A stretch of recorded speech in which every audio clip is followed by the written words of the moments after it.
Hi there, my name is Gwen Cataldo and I am currently a senior in the School of Education at St. Louis University. I've been serving as a catechist in the Youth Faith Formation Program for the last 4 years. The first 3 years I spent working as an assistant in one of the Catechists of the Good Shepherd Atria, so helping the lead teachers however I could, and then being able to work with the children as they explored Montessori materials in the context of their Catholic faith, which I thought was a really enriching experience. But then this year I get to co-teach first grade religious education, which is also very exciting. So one of the things that I really enjoy about the Youth Faith Formation Program at College Church is the sense of community that is formed within the program. I grew up going to Catholic schools and I'm really grateful for that experience, but because of that and because of the fact that they weren't as big of a part of the community at my home parish, I wasn't involved in the religious education program or the youth group program. But now being able to come to College Church and seeing how vibrant this community is, it's made me feel really welcome, not only at SLU, but within the parish, which has been really critical in my continuation of my development in my faith. So I want to thank you for allowing me and the other catechists to become part of your parish community by serving in this way. And I want to thank you for modeling what it looks like to be excited about your faith and to have kids being able to come to this program every Sunday and be so excited to be there has been really heartwarming and reaffirming for me in my own faith. So thank you for allowing me to be part of this community. Another one of my favorite parts about being involved with the Youth Faith Formation Program is being able to be there at the beginning of the child's journey in their relationship with God. I've worked primarily with the young children, so one of my favorite experiences is being able to pray with them each week. Every week, in all the classes that I've been in, we have gathered for prayer, either as individuals, as small groups, or as a large group, and given the children an opportunity just to talk to God. A lot of times it's thanks to God, but there are some times when they want to share other thoughts that are on their hearts. And I just feel extremely blessed to have had the privilege of being able to sit with a child as they are talking to God and hearing the things that they have down their hearts that they want to express to God. I can't think of another context in which I've been able to have that kind of experience with a child, and it's something that I'm not ever going to forget. I think that my favorite memory from the program so far has been watching children as they work with the Altar 1 work in the Catechists of the Good Shepherd Atria. So Altar 1 is a work in which the altar is already presented in a workspace, and the children learn how to adorn the altar with the altar cloth, candles, the paten, the chalice, and at the end they light the candles and they say a prayer.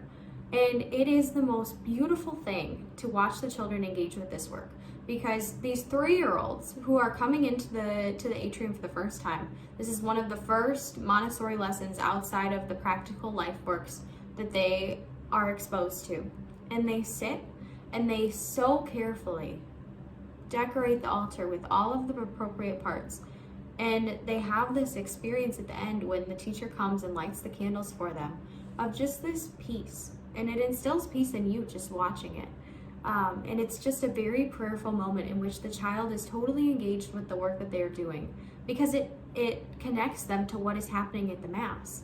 It is essentially a mini version of what the altar looks like at the most important part of the Mass, at the consecration. And being able to watch children ages 3, 4, and 5 experience this type of connection with such a great sacrament is a very prayerful and awe-inspiring experience. So that's definitely my favorite work in the Catechesis of the Good Shepherd Atria, and I do feel very lucky to be able to have watched children engage with that work week after week. Hi everyone, my name is Hope Johnson. I have been a parishioner here at College Church for 31 years and celebrated the biggest moments of my faith with my husband and kids here in this parish. I have been in the religious ed program as a catechist for 15 years, the last 8 of those years with the confirmation program. Tonight during this gala, you will get to see videos of our 2020 confirmandi reading portions of their faith statements and other kids telling you about the confirmation saints they chose. And those videos give you a glimpse of what brings all of us in this program back year after year. Each September, we meet a group of confirmandi ready to start a journey towards confirming what it means to be a person of faith and what it means to be Catholic. And as you can imagine, they all start in different places on that journey. But what we see year after year is the power of the Holy Spirit to transform hearts. By May, we see kids who may have never really considered personal faith in their lives write a heartfelt statement of faith and then stand up and bear witness to that faith at confirmation. And every year it absolutely blows our minds to listen to these kids and see that transformation. It's amazing to be a part of that journey. It enriches our own personal faith every year. It gives us great hope, and it keeps us coming back.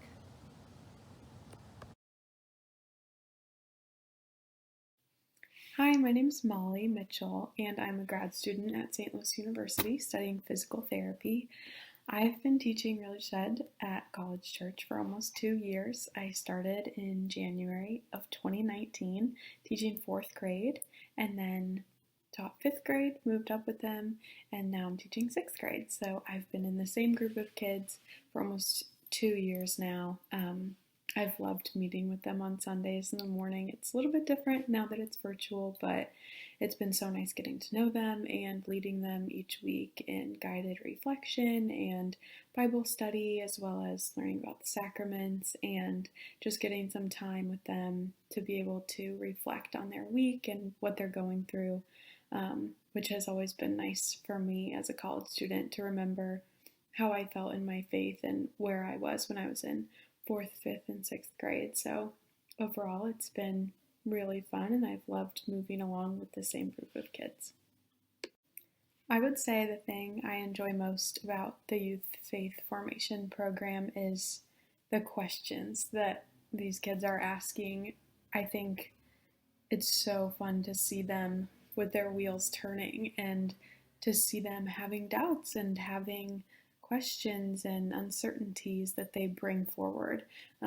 So watching them have that strength and that courage to bring their questions forward and ask the teachers what they're thinking, which are always questions that we've all thought before. It's never anything new, or honestly, it's not usually anything we have the answer to, which is great, and it helps them know that you don't hit a certain age and have all the answers, and that even at 22, 32, 42, we're always going to be asking these questions, and that's what faith is relying on each other and prayer and continuing to have and develop the questions as well as bring them forward in a faith setting. So I love the questions that they ask, and I love the conversations that follow.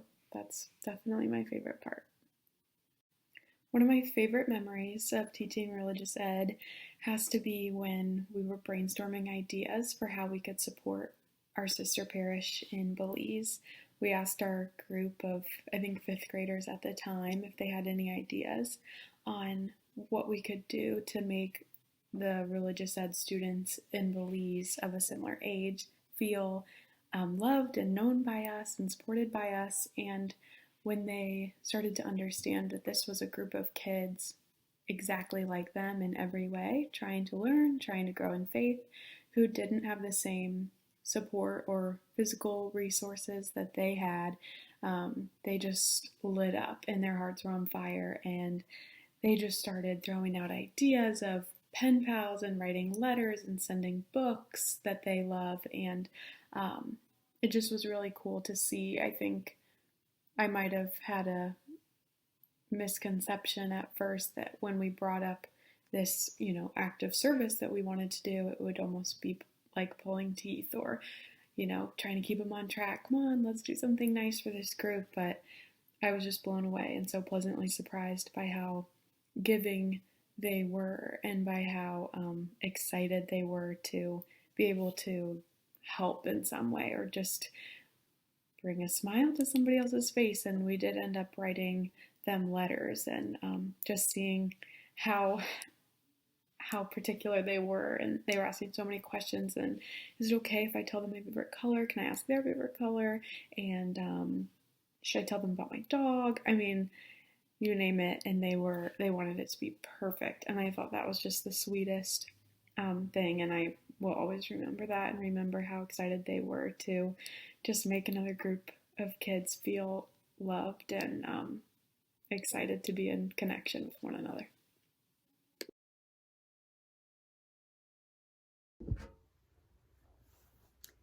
My name is Amanda Taylor. This is my 4th year as a catechist in youth faith formation. In particular, I work with the Catechists of the Good Shepherd program in the Level 2 Atrium, which is grades 1 through 3. Also, all 4 of my children are currently involved in youth faith formation programs. I receive so many gifts from my work with the children. Each week, the planning and preparation allows me some quiet time and some contemplation. I am blessed to work with an amazing group of catechists and assistants, but by far the greatest gift is the gift of working with the children. They are very insightful and often see connections that adults don't see. The Catechists of the Good Shepherd program is Montessori-inspired and child-led, allowing the catechist to act as more of a facilitator, so I'm able to join them on their faith journey. The things I hear in the atrium stay with me always. I have many favorite memories of working with the children. I'll share one brief one. After hearing the parable of the Good Shepherd and the found sheep, one child, after a pause, proclaimed with amazing joy he just wanted to be that sheep that's on the shoulder of the shepherd. What more could a parent or an adult working with children want for them than for them to desire that kind of relationship with Jesus?